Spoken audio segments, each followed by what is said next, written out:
Kuna msemo maarufu kwamba haki hupewi mkononi, lazima uitafute.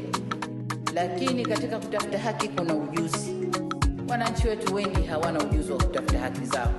Kwa hiyo tuwasaidie kutafuta au kupata haki zao. Hii changamoto imeanza toka tarehe 29 mwezi wa 8 2024. Tulianzia kwa mwenyekiti, tukatoka kwa mwenyekiti, tukaenda baraza, tukarudi baraza, tukarudi tena kwa mwenyekiti, lakini nilishindwa kupata msaada. Kwa hiyo nilivyosikia huo ujio wenu ndio maana niliona niamke, nilikuja pale toka saa 1. Kwa hiyo mimi nashukuru kwa kuweza kutusikiliza na kuitatua hiyo changamoto. Kwa hiyo mimi nawashukuru sana. Kwanza namshukuru Mungu kwa kampeni hii, namshukuru Mama Samia Hassan Suluhu kuja kwenye matatizo kama haya. Matatizo haya ni makubwa na sio ya mchezo katika sehemu za ardhi za watu. Hili jambo lilikuwa linaniumiza kichwa, yani kwa leo naomba niseme nina amani.